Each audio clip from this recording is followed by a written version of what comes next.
on that we're on the same page. He argues that while India is one of the few states in the world to be defined as secular by its constitution, it has an active policy of supporting and interfering with the religions of India. He divides the idea of a secular state into 3 levels. I don't have that on the slide, but some of you may know his view. He divides, his kind of typology of secularism involves a 3-level distinction. The highest level of generality has what he calls ends, then institutions, and then the 3rd level is laws and policies. So ends, institutions, laws and policies. And what is perhaps the most distinctive feature of Raji's view, which he says he's kind of theorizing the Indian state experience, is that he believes that at the 3rd level, namely laws and policies, that the state needs to be flexible, pragmatic, and religion-friendly.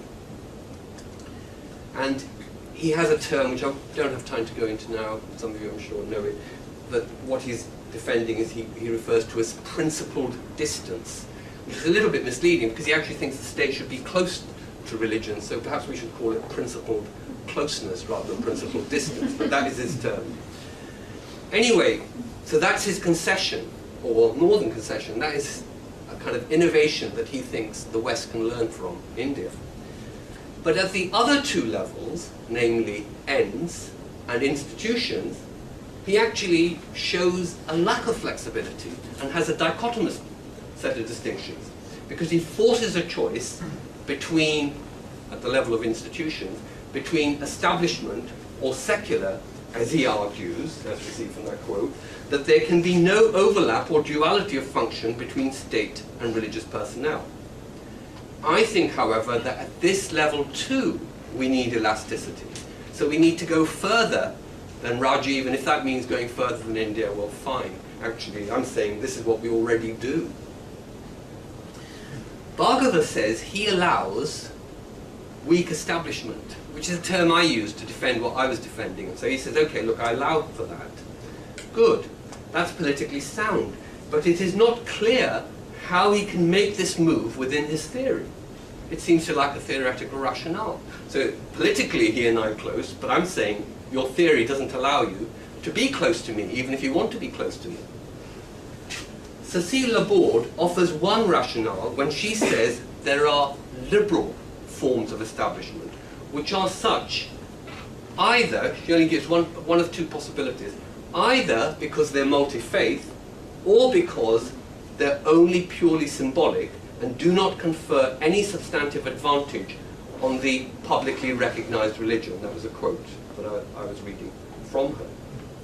So I want to defend a version of establishment that is more than what Bhargava and Laborde believe is consistent with liberal or secular principles.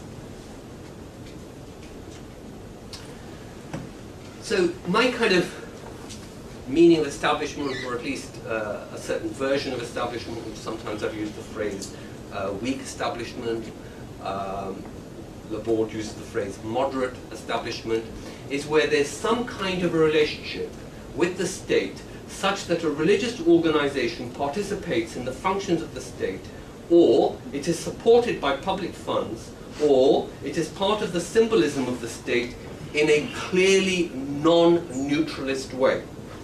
So that's, what I mean by establishment of SRC. Some form of, to quote Bhargava, formal or legal union or alliance between state and religion, i.e. what he thinks is impermissible. And of course, I mean things like the Church of England's relationship with the head of state of the United Kingdom, namely Queen Elizabeth II, the position of the bishops in the House of Lords, our second chamber, and the role of church-run schools, what we call faith schools, within the publicly funded system of education in England and Wales, which is quite considerable, the role of the faith schools.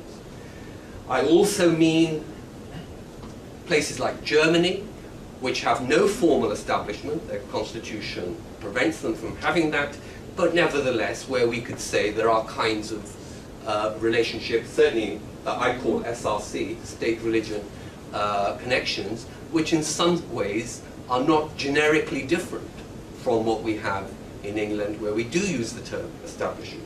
In fact, some authors like Fetzer and Soper use the term multiple establishments when they talk about Germany, because they're both Protestant churches and the Catholic Church are, for instance, funded by the state to carry out quite extensive, very extensive welfare functions, you know, to run orphanages, to run hospitals, care for the elderly, and that's independently of the state lending the services of the tax system to collect tithes for these churches voluntarily. I mean, no one's forced to pay money to them, but the church provides the whole apparatus of its, you know, tax system, its tax administration, free to the churches to do so. So, and there are other kinds of connections in other countries like Denmark, Belgium, and Finland. I don't want to use up time spelling out what each is, but if you're in doubt, certainly ask me later. But my key point is that I'm talking about a historic and current situation which is prominent, prevalent, and dispersed across northwestern Europe. So it's not narrowly to do with England, and it's not archaic or exceptional. So note that by establishment or state-religion connections, I mean less than a confessional state or full establishment.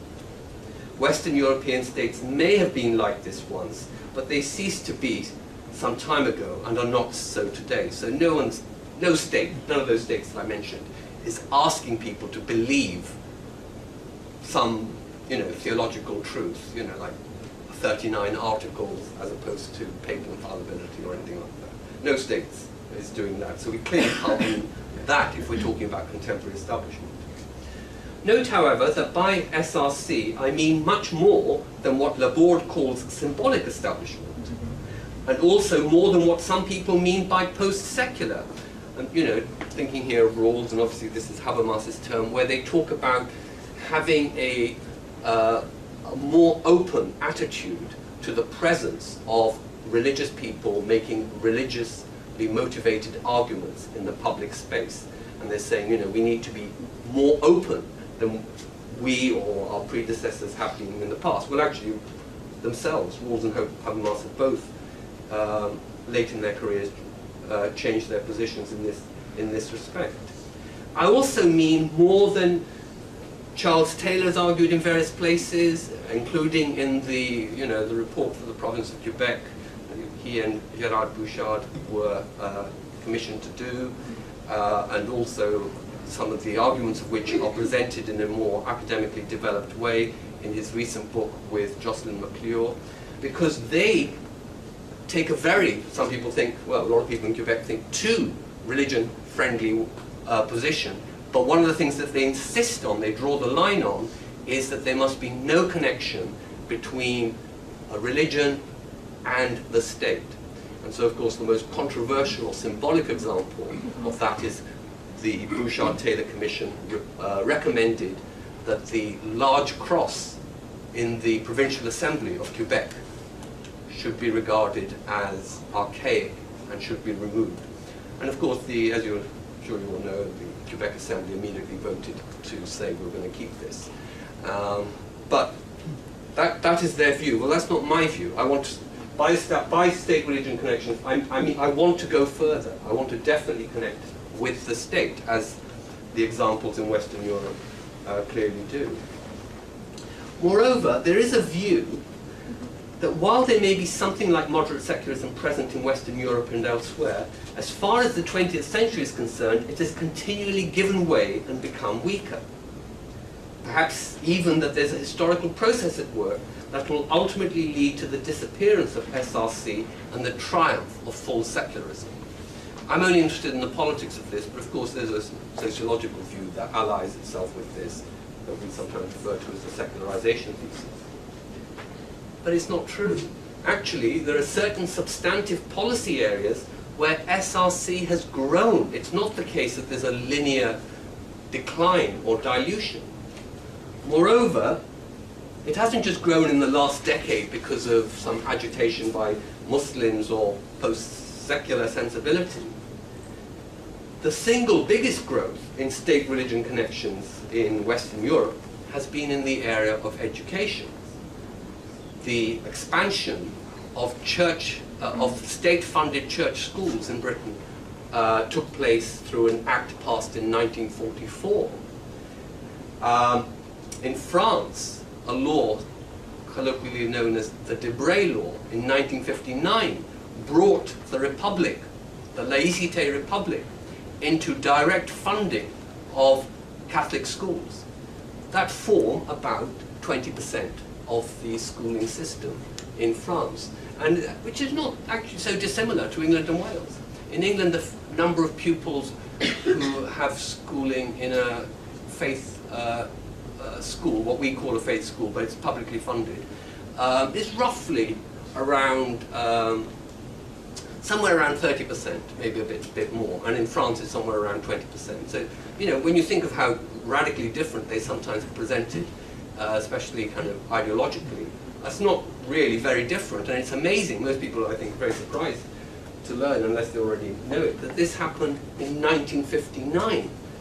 You know, it's something only half a century ago, when laïcité was supposed to be hegemonic. Formal establishment and informal establishment, then, is not a primary issue of secularism. Because if it was, we'd have to say there isn't much secularism in Western Europe. You know, that Western Europe doesn't have secular states, which surely would be a very paradoxical position to hold. When we look at the globe as a whole, Western Europe is usually held up as the fount of the secularist sensibility, as the society that's been most thoroughly, set of societies that have been most thoroughly secularized. So if we say Western Europe hasn't got a secular state, we really are now playing with words. If these states like France and Germany and Britain and Netherlands, if these aren't secular states, what are? And yet, in none of them is the secularism expressed by an absence of state-religion connections. Now, of course, you could say, well, they're just being inconsistent. That's one kind of argument you could make. I think, actually, there's a little bit more kind of reason and rationale in the decisions that people have made over time and that we've inherited.